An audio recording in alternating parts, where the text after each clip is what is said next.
Se eu te mostrasse dois vídeos de lutas de karatê, de formatos diferentes, estilos de competições diferentes, e te pedisse para analisar eles, para me descrever o que tem de diferente entre eles, o que faz cada um ser cada um, você conseguiria fazer isso? Two Karate One Premier League wins and a bronze medal.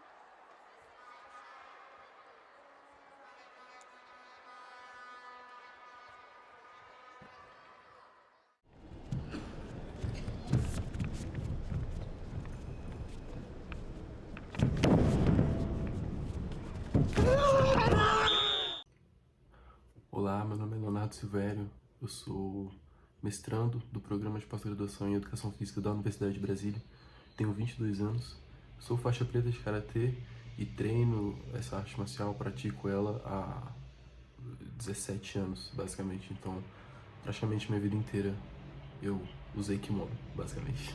Embora tenha uma parte institucional por trás do que eu estou fazendo nesse vídeo, mas a minha proposta hoje é falar um pouco sobre metodologia científica, sobre um projeto de pesquisa de pequeno porte que eu estou conduzindo e aproveitar essa oportunidade também para conversar um pouco sobre a metodologia científica, o que a ciência de fato faz, o que significa você ter uma evidência científica e como a gente às vezes confere à ciência ou às evidências que aparecem um papel diferente do que elas têm. Para início de conversa, é muito importante isso ser dito e é uma coisa que eu percebi há um tempo, mas agora, atualmente, por meio desse processo dentro do mestrado de puxar algumas pesquisas e algumas intenções de pesquisa de forma mais autônoma, isso tem virado uma coisa mais concreta na minha cabeça. Toda pesquisa, qualquer investigação, qualquer pergunta de pesquisa, qualquer projeto de pesquisa que se desenvolva,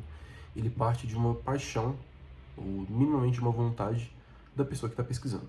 Por mais importante que seja, por mais inovador que possa ser, a pesquisa sempre parte de uma pessoa, de uma vontade pessoal, de uma necessidade pessoal, ou até mesmo de uma paixão que a pessoa tem.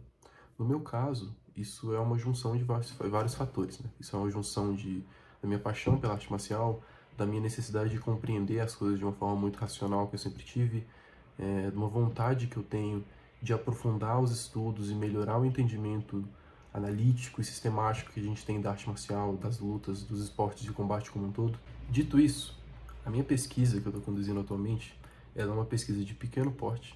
Ela, por enquanto, é um projeto de pesquisa realizado e desenvolvido para uma disciplina do meu mestrado. Essa disciplina, ela é uma disciplina de metodologia de pesquisa e de métodos e técnicos de pesquisa em ciências do esporte. Por meio dessa pesquisa, eu quis responder uma pergunta que me assola há muito tempo, sendo karateca, e que tem muito a ver com a pergunta que eu fiz no começo, que é se eu analiso duas lutas de dois formatos de karatê, como que eu digo por que eles são diferentes? É claro que essa pode parecer uma pergunta muito besta e muito simples, mas se a gente começa a analisar ela de fato, a gente começa a entender e perceber que isso é algo mais complexo do que parece. Eu começo a analisar, primeiramente, o que eu vou ver? Eu vou ver o espaço.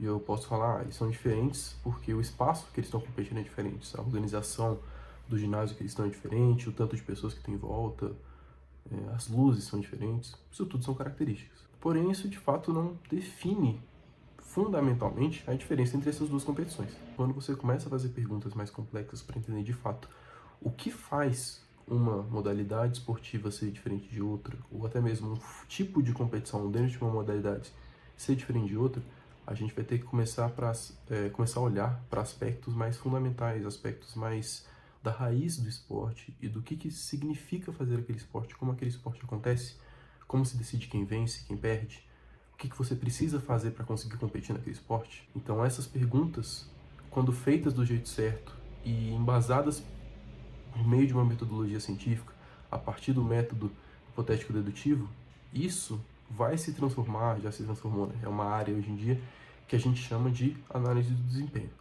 E o que ela faz? Ela tenta compreender não simplesmente quem ganha e quem perde, mas como o esporte como um todo acontece, quais são as características fundamentais de cada esporte e de que modo essas características são moduladas, fragmentadas, estudadas, analisadas, condensadas para que a gente consiga entender de fato, sistematicamente, como que o esporte acontece, como que quem ganha, ganha, como que quem perde, perde, O que está associado com o quê? É um esporte que simplesmente quem é mais forte ganha, quem é mais rápido ganha, ou aspectos físicos são simplesmente uma barreira de entrada no esporte, depois existem aspectos técnicos que vão fazer a pessoa ser melhor, ou na verdade serão aspectos táticos que vão fazer realmente quem é o vencedor virar o vencedor.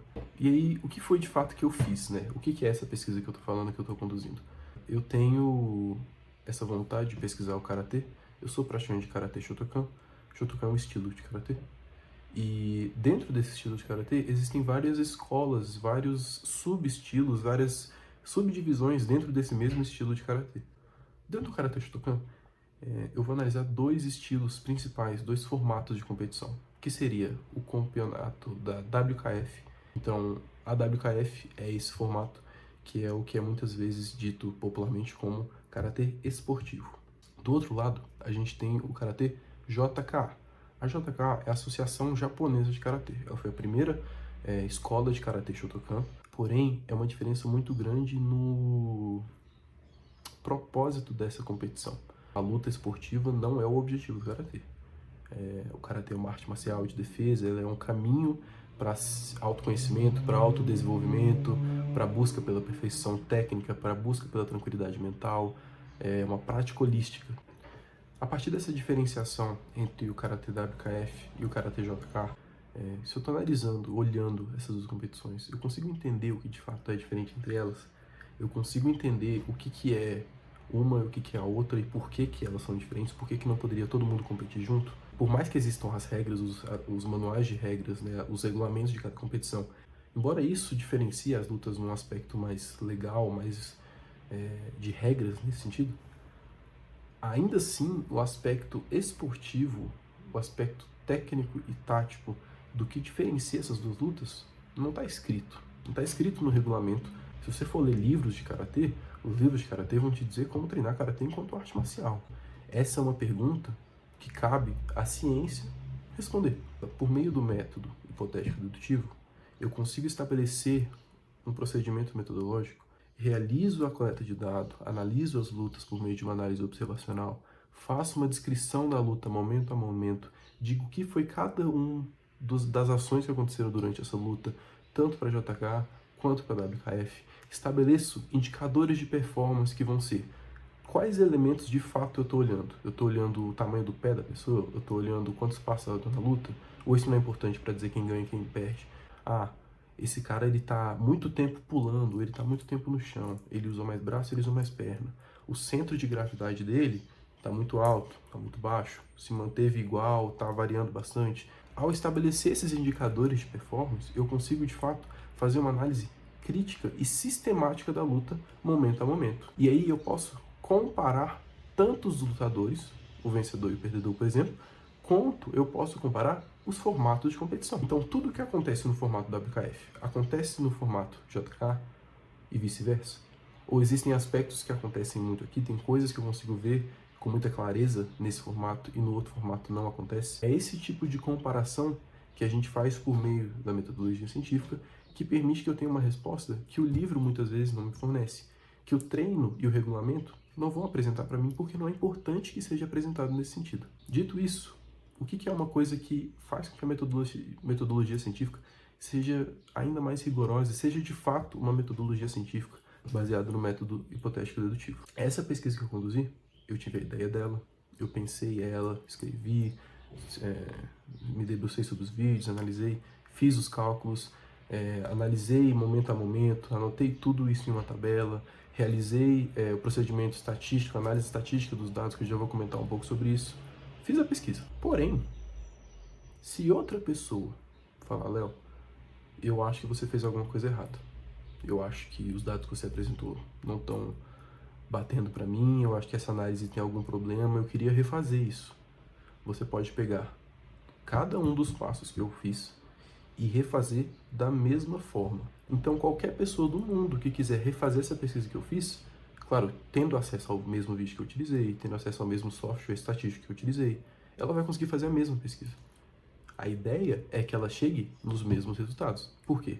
Porque ela foi uma pesquisa rigorosamente construída. Ela foi uma pesquisa que foi estabelecidos procedimentos claros para como fazer cada uma das etapas. Com isso, a resposta que ela me dá, o dado que ela me dá, o que ela está dizendo para mim, tem um caráter de evidência muito sólido. Isso não quer dizer que isso é verdade. Bom, e por que que mesmo com todo esse processo, mesmo com todo esse rigor científico, eu não posso afirmar que o que eu encontrei de resultado, encontrei como evidência, encontrei como sendo dados, inclusive analisados estatisticamente, não são necessariamente verdade? Tudo isso foi feito dentro de um contexto muito específico. Eu peguei uma luta de cada formato e analisei essa luta, de anos específicos, com atletas específicos.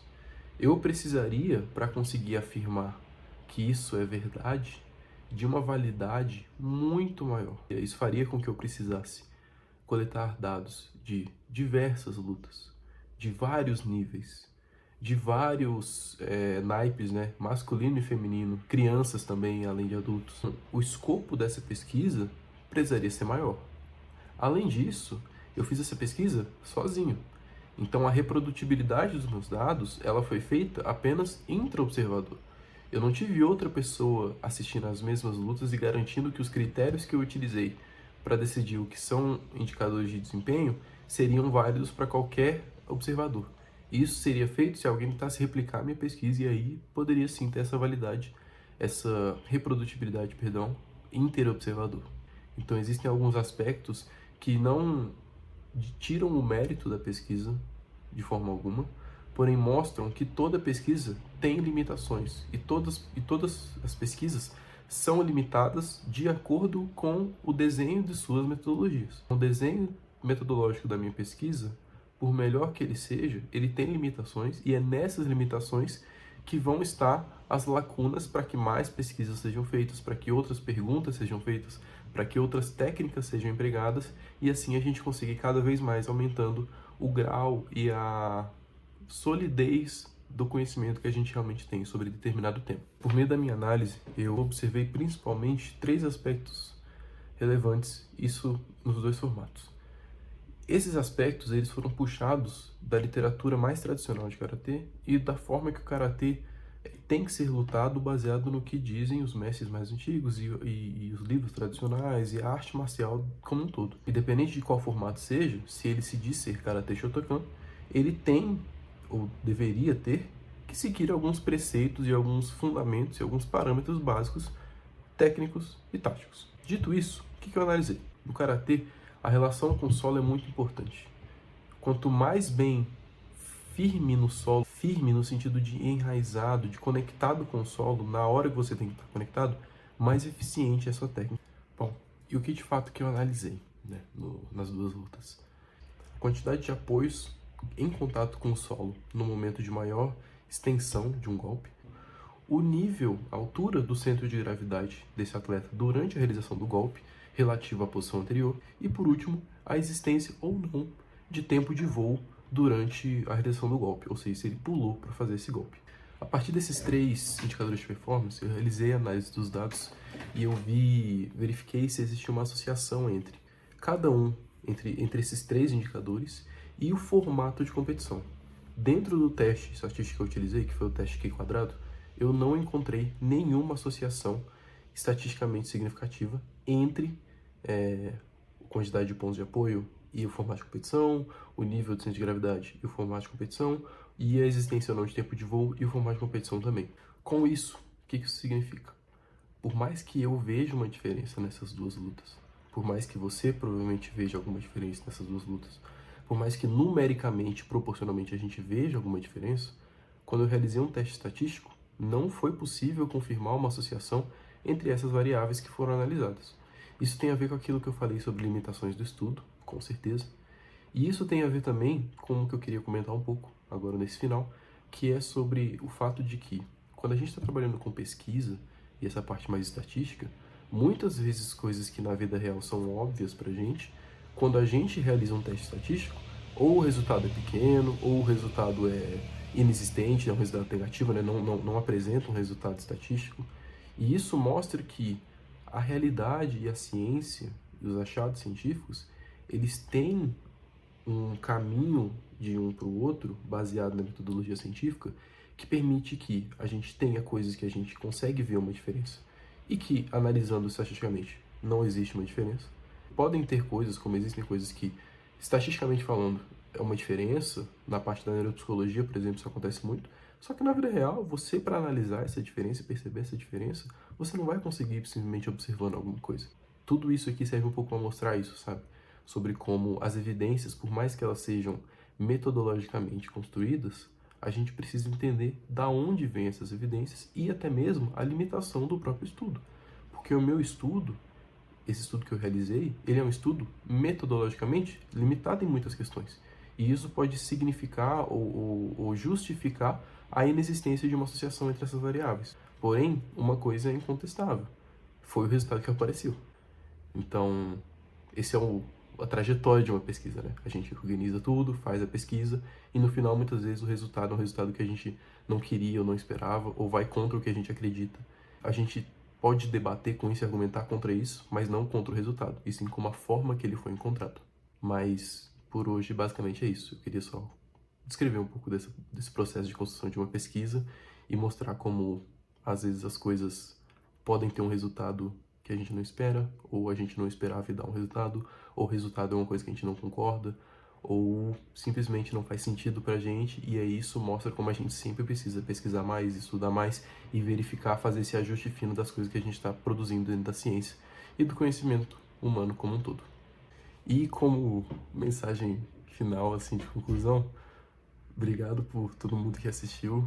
É um tempinho do dia de vocês que vocês estão tirando pra ver eu falando sobre as coisas que eu gosto de fazer, que pra mim é legal e pra muita gente provavelmente não quer dizer nada e não é legal, mas pra mim é legal. Então, obrigado por assistir esse vídeo, obrigado por dar importância a um assunto que muito talvez não faça nenhuma diferença na sua vida, mas fez diferença na minha você assistir isso e me ajudar a propagar um pouco do que eu faço e do que a gente produz de ciência em um mundo que liga muito pouco pra gente, né? Então, muito obrigado a você que assistiu e saiba que você melhorou muito o meu dia por ter prestado atenção um pouco no que eu tinha pra falar. Valeu!